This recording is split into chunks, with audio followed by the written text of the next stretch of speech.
Thank you everyone for coming. Gather round and let's make a little bit of a crowd. It's really good to see you all here today, and thank you so much to all the people who advertised this, because I'm going to speak today on freedom of speech, which I know is all on your hearts and on your minds because of what's happening in our country at the moment, with many things going on in the political sphere and in the social sphere. We come here today to Speaker's Corner, which is the place where we celebrate freedom of speech, where we've had this for hundreds of years. Anyone, any citizen, anyone from anywhere in the world who's in London can come here and say whatever they want to say with no penalty, no fear of punishment, being able to say what they want to say freely.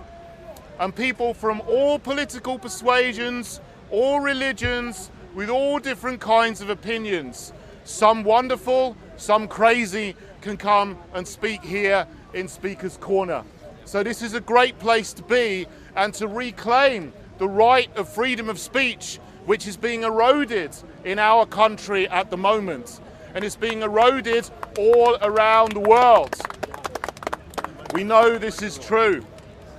And we've seen in recent weeks, people have been stopped at the border who want to come into this country as free citizens of our friendly countries. A citizen of Canada, a citizen of America were stopped at the border because they want to speak the truth about certain issues. And the first one I want to mention is Lauren Southern. She's a Canadian journalist, and she was stopped at Calais, and she was detained under Schedule 7 of the Terrorism Act. She's clearly not a terrorist. And when we look into what the government did and how the government stopped her from coming into this country to say what she wants to say, maybe not everyone agrees with it, this was the wrong thing.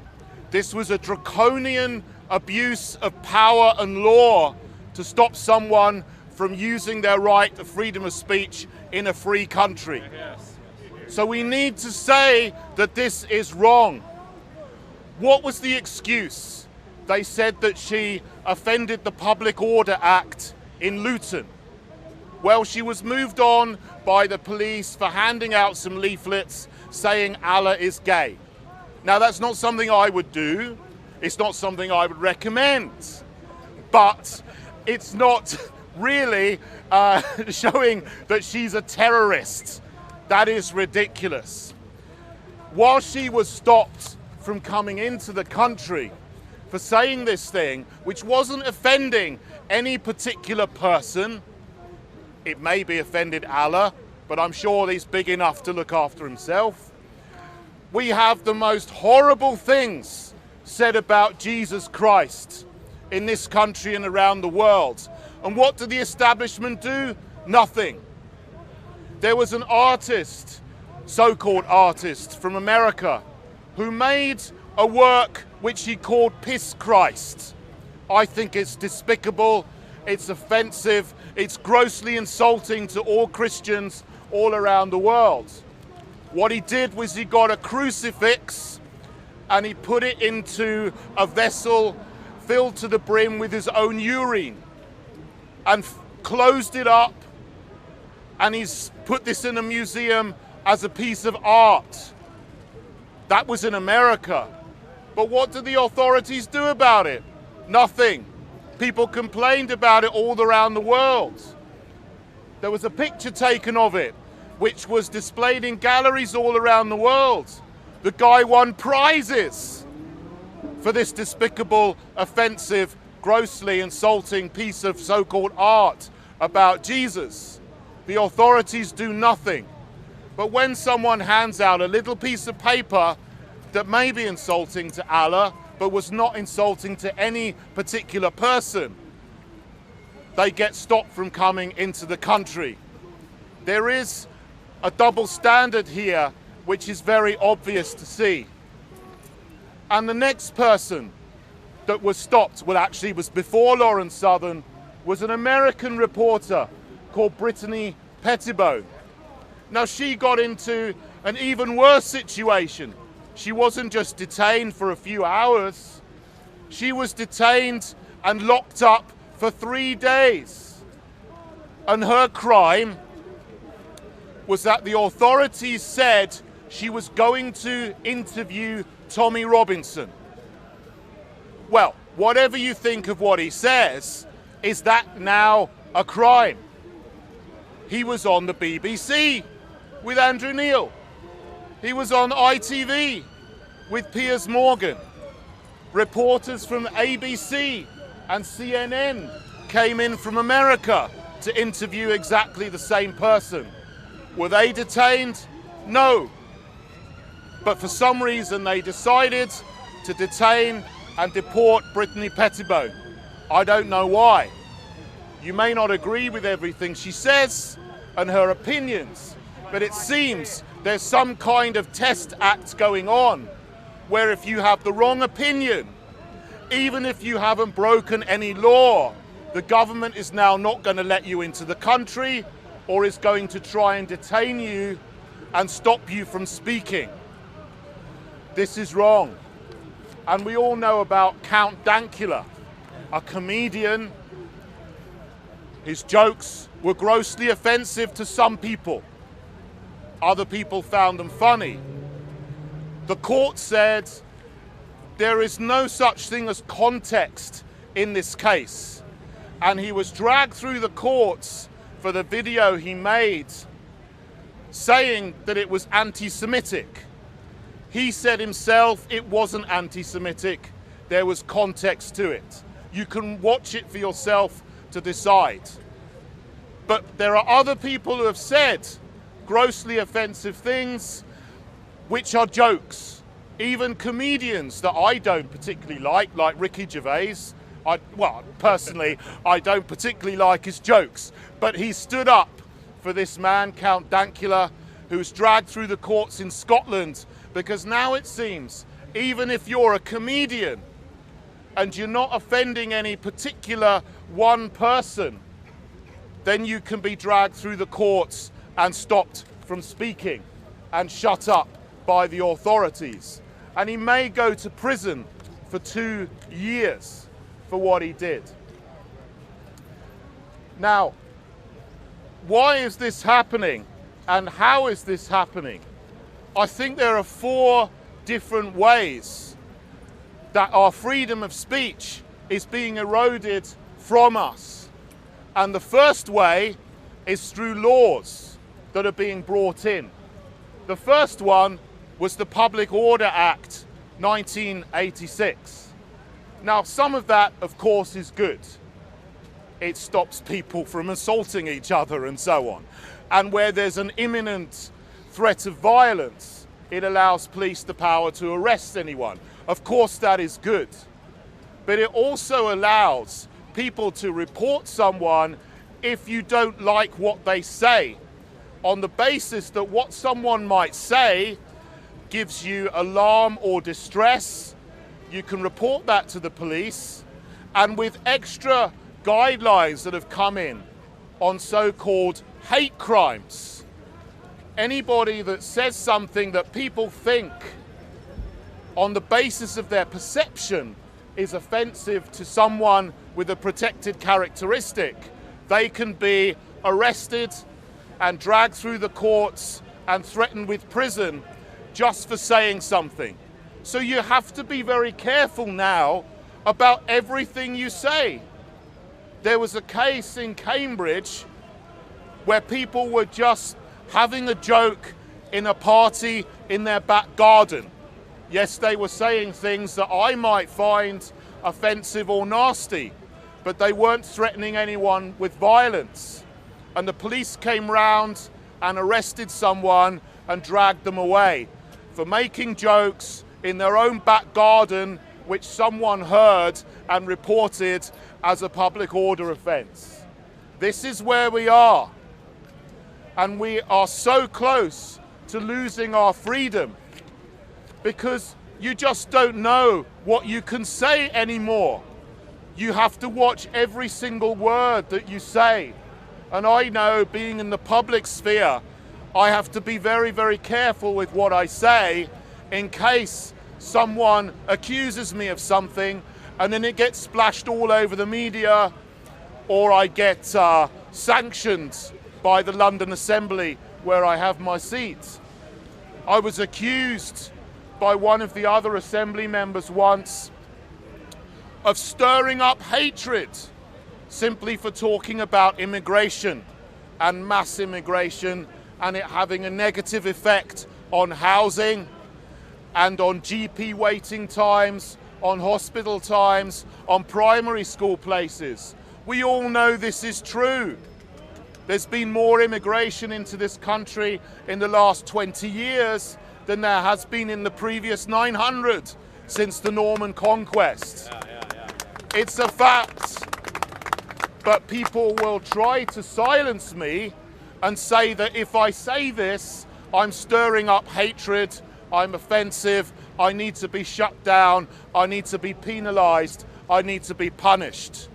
They don't respect the freedom of speech which has been built up and weaved into the fabric of our society, a free country, a free people over centuries and centuries by our great ancestors and forefathers. And we need to fight for it, and we need to defend it, because if we don't, we'll lose it. Now, another way that freedom of speech is being eroded are through codes of conduct. This is supplementary to the law.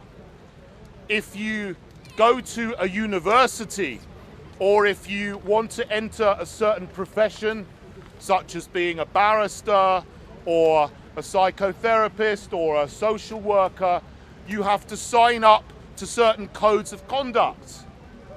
If you're a student, you go to university, you must sign, otherwise you can't go and do your course. And if you're a student, you're not just a member of the university, you also become a member of the Students' Union. And they have these codes whereby they have safe spaces. The whole campuses usually these days are safe spaces. And if you say anything which offends anybody, they say, this person has violated my safety. They've put my mental health in jeopardy. They can report you, and you are threatened with being kicked out of university. And they use these codes to stop visiting speakers who may have controversial opinions from visiting the university. And we saw what happened in Bristol when Jacob Rees-Mogg, great man who believes in this country, went to speak to students, and people from the far left went up and they made an awful racket and they threatened him, and his safety was put in danger. But these people were trying to make the point that he shouldn't be allowed to speak because he didn't have the right politically correct opinions. This is what's going on in our universities. Our universities, which have pushed forward the boundaries of science, technology, engineering, and knowledge for centuries and centuries, are now becoming places which are closed to thought because people with certain opinions are not allowed to speak.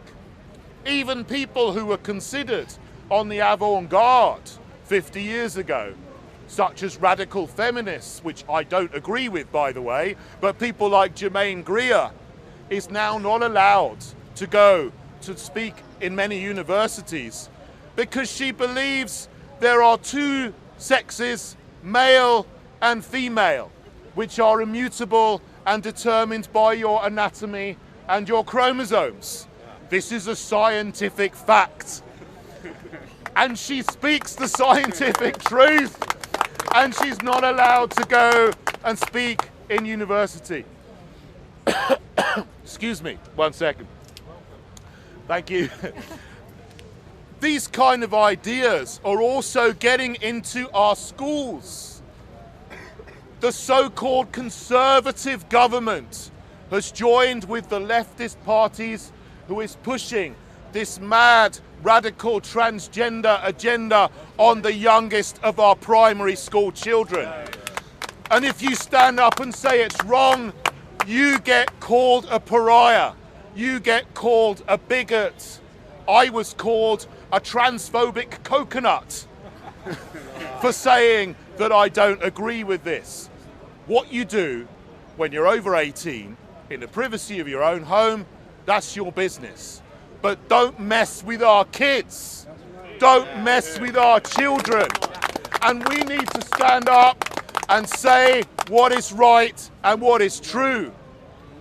But more and more, these right opinions, what you might call conservative opinions, traditional opinions, are being marginalized by people who want to undermine our society, deconstruct our nation, deconstruct the idea of family, deconstruct the very idea of gender, being male and female, that we're all born into.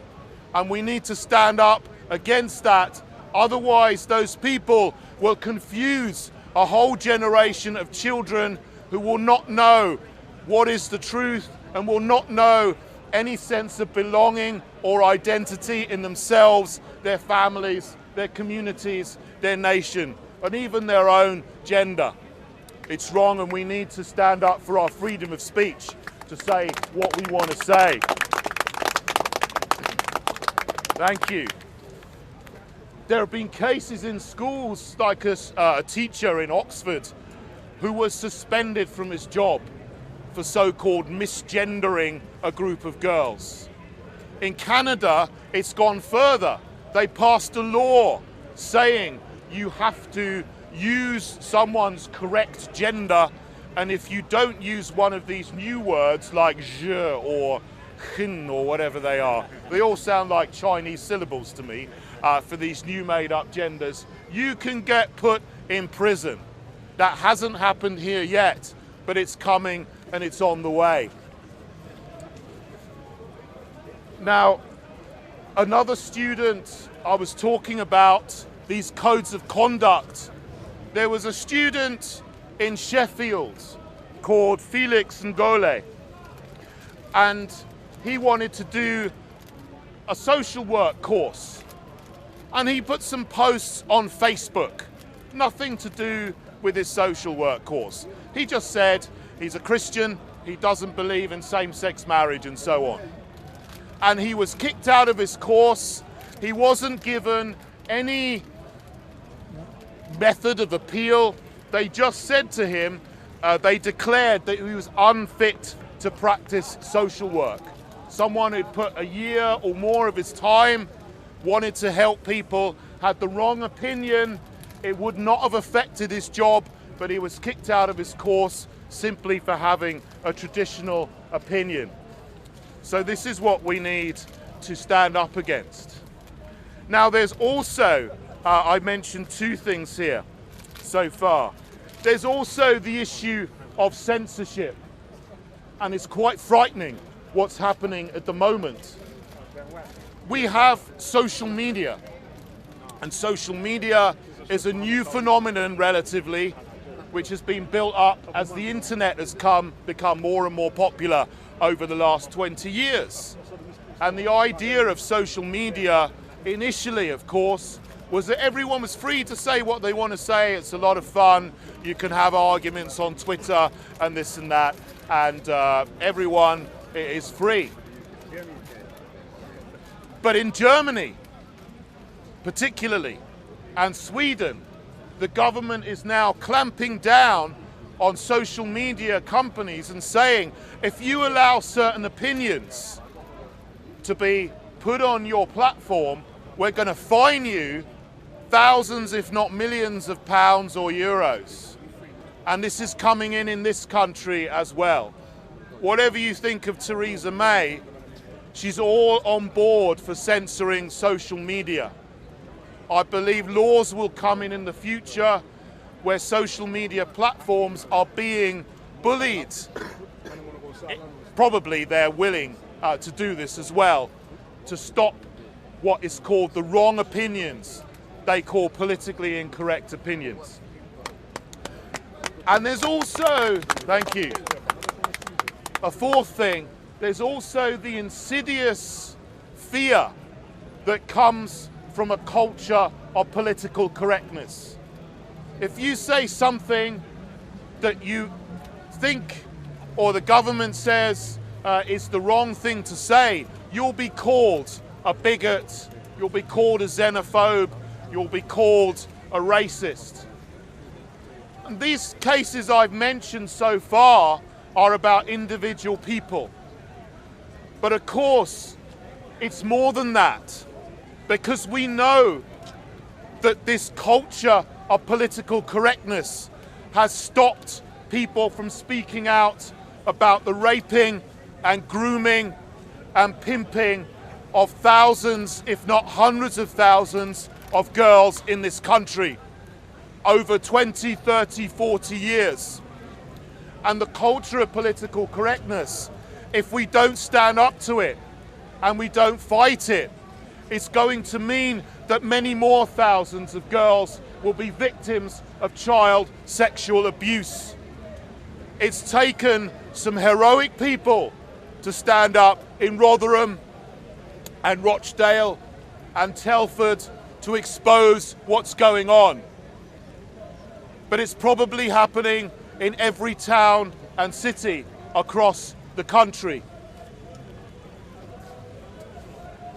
Now, the Chief of Police of Northumbria,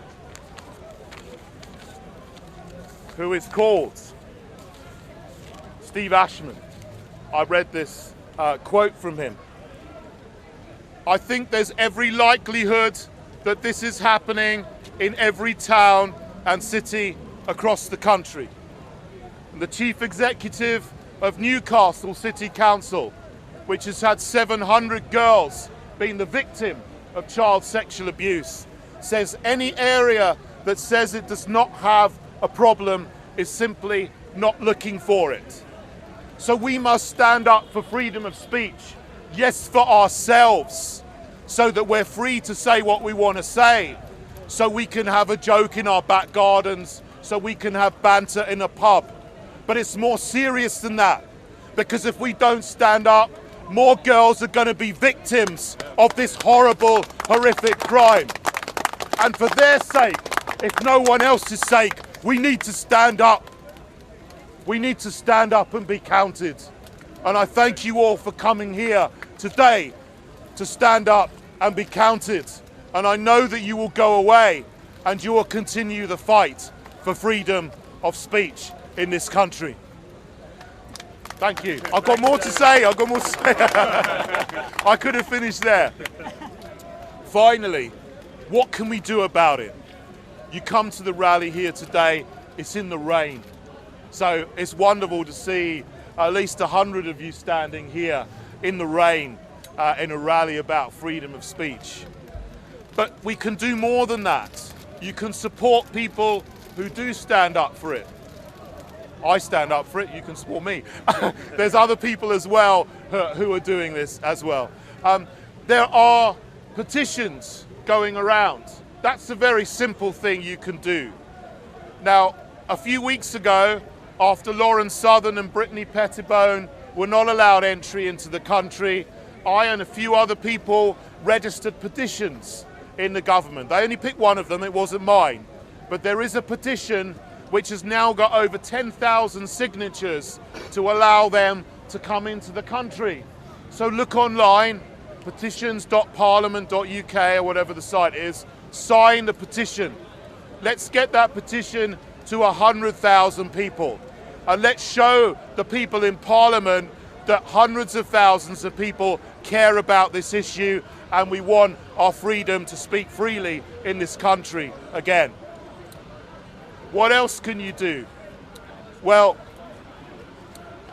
you can know the law is one thing. The Dalai Lama, I think, says, know the law so you know how to break the law. Now, I'm not saying go and break the law as in go and do something wrong, but know the law so you know how to legally change the law. There are people who are absolute hypocrites, who will try to put you down for saying something they say is politically incorrect. But they will say the most hideous things themselves.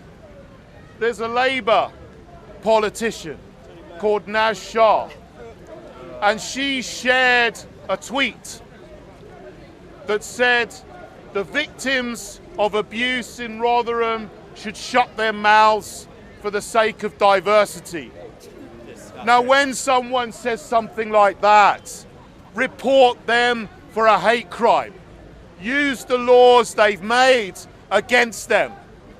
Whenever you see someone denying or speaking against the children which are being hurt, whenever you see somebody being dragged through the courts simply for saying, I don't want my children to be educated in this gender confusion which is coming into schools, report them to the police. Speak out on Twitter and Facebook, on social media.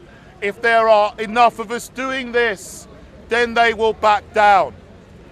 So make sure you use your voices to stand up for what is good and what is right. And most of all, that you stand up for our children. And that's where I'll finish. Thank you so much for coming in the rain just for a few minutes. God bless you all. God bless our country. Thank you very much. Yeah. Thank you.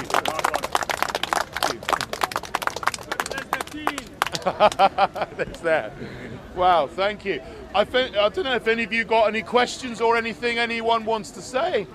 Yes, sir. I've seen that. You didn't frankly have the balls to put country before party.